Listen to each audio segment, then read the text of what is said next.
Estamos aqui com o economista Jorge de Carvalho, consultor da Nóbrega Desenvolvimento, que vai falar um pouco mais sobre um dos temas que são importantes para o desenvolvimento local, que são os arranjos produtivos. Jorge, o que você pode nos contar sobre quais são as características dos arranjos produtivos? Arranjos produtivos, em linhas gerais, são aglomerações de empresas, né? A maior parte dos aglomerados são formados por empresas de pequeno e médio porte. Por terem dificuldades e necessidades distintas de uma grande empresa que se autofinancia, tem um capital bastante elevado, então os arranjos, as aglomerações são uma alternativa para essas empresas de pequeno e médio porte, né? Normalmente são formados em um mesmo território, por conta inclusive da aproximação geográfica, que é decisiva nesse caso, e apresentam alguma especialização produtiva, né? Normalmente trabalham com um setor de uma indústria específica, por exemplo, a indústria automobilística, o setor de autopeças compõe um arranjo produtivo, o setor moveleiro compõe outro arranjo produtivo. Então são empresas que possuem especialização produtiva. E no caso dos arranjos, elas mantêm um vínculo, uma articulação, uma interação e uma aprendizagem entre si. Isso fortalece o arranjo e faz com que ele possa sobreviver. Além das empresas, normalmente os arranjos têm uma composição uma composição maior e com um apoio de vários segmentos da sociedade civil, como por exemplo o governo, que ajuda através de agências de fomento, associações empresariais, no caso brasileiro a Ciesp, a Fiesp, instituições de crédito, tanto bancos, cooperativas como bancos públicos, e instituições de ensino e pesquisa, no caso universidades, faculdades tecnológicas e assim por diante, né? No caso da região do ABC, a gente tem a experiência de vários arranjos produtivos que tem o auxílio das prefeituras municipais, dos sindicatos de empregados e patronais também, tem a ajuda das universidades como Universidade Federal, FATEC, FEI e Mauá, das faculdades de engenharia, e também das instituições a nível nacional, que são os bancos públicos. Quais são os referenciais que você usou para realizar a sua pesquisa e quais são os países que possuem experiências e que se destacam no mundo? Bom, a aglomeração de empresas já é um tema antigo, inclusive o célebre economista Alfred Marshall realizou um estudo na Inglaterra entre o final do século XIX e início do século XX, onde ele percebeu que na região industrial de Londres, algumas empresas, pequenas empresas familiares, gozavam de vantagens por se juntarem. Então, trocavam informações, conhecimento, juntavam o seu capital para poder conseguir empréstimos, maquinários, também financiar a mão de obra. Então, Alfred Marshall já no século XIX, na Inglaterra, já identificou o potencial dessa forma de associação, que inclusive isso é uma forma de associação.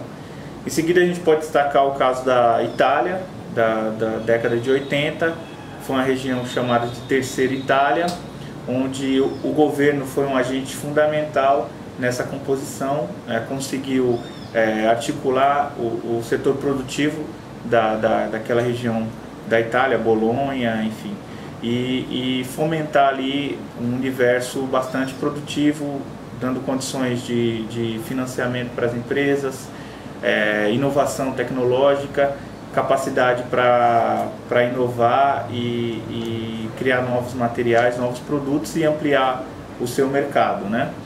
E também um caso emblemático são os clusters, o Vale do Silício. Foi estudado principalmente por Michael Porter, que é um engenheiro de Harvard, e estudou a fundo essa experiência. É o local onde surgiu as maiores empresas do ramo da internet, a Google, o Facebook e entre outras ali na Califórnia. Então, essas 3 experiências são as experiências que mais se destacam quando a gente trata de arranjo produtivo. No caso, o arranjo produtivo é um termo brasileiro, então as aglomerações de empresas que têm nomes diferentes, mas nós estamos falando da mesma coisa. Cluster, seja distrito industrial, seja arranjo produtivo local, a gente está falando de aglomerações de empresas que se juntam para obter vantagens. No seu estudo você retratou o caso da APL de Ferramentaria do Grande ABC. O que você conseguiu aprender com essa investigação? O estudo que eu fiz, falei com atores que estavam envolvidos diretamente com o processo, com a composição desse arranjo, que realmente é um exemplo de como essa forma de associar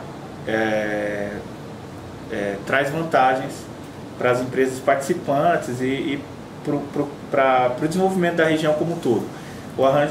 As empresas de ferramentaria vinham em dificuldade no início agora do século XXI, devido principalmente à invasão dos importados chineses. Então, os moldes ferramentais, as montadoras estavam comprando principalmente da China, e isso colocou em dificuldade toda uma quantidade de empresas que tem aqui na região, principalmente São Bernardo e Diadema. Então, através dessa dificuldade, os empresários procuraram a Prefeitura de São Bernardo e de Diadema, que acionaram também os sindicatos metalúrgicos do ABC e começaram essa composição, que já vai completar um pouco mais de 2 anos, e que trouxe uma série já de ganhos, como 7 milhões de investimento de um birô de engenharia, onde ali você vai conseguir fazer projetos com mais velocidade, também inovar nos moldes ferramentais, conversas com outros setores, que a ferramentaria hoje brasileira atende quase que exclusivamente ao setor automobilístico, deve expandir para o setor de petróleo e gás e também para a indústria de defesa, que está chegando aqui em São Bernardo, e também uma linha de financiamento exclusiva com o BNDES, por volta de R$100 mil por empresa, coisa que as empresas não conseguiam individualmente, Então, esses são alguns dos benefícios que a gente detectou, falando com os atores que estão envolvidos no APL, e que conseguiu manter essas empresas abertas e terem um ganho aí de produtividade, um retorno também de faturamento muito grande, no momento em que você tinha o cenário totalmente adverso. Um outro fator importante foi que o APL de ferramentaria foi incluído na lei do Inovar Alto, que é uma lei federal, onde as empresas automobilísticas nacionais, a produção nacional, tem que ter um percentual de itens fabricados no Brasil.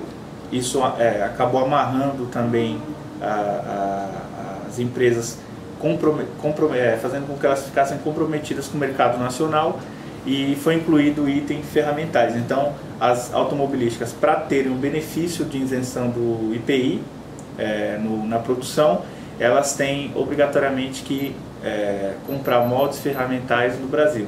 Então, é uma experiência que está acontecendo, uma série de ações continuam acontecendo, aproximação com outras nações como Suécia e Japão, continuam acontecendo, uma experiência que está sendo super bem sucedida.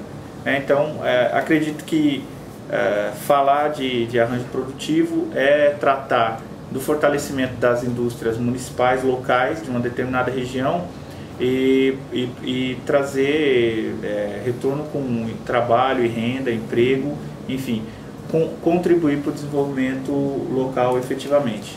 A Nóbrega tem esse tema caro nas nossas ações, e cada vez mais tentamos propor para os governos, para as instituições e associações esse caminho, que é certamente um caminho que ajuda as regiões a se desenvolverem, tornarem mais sustentáveis.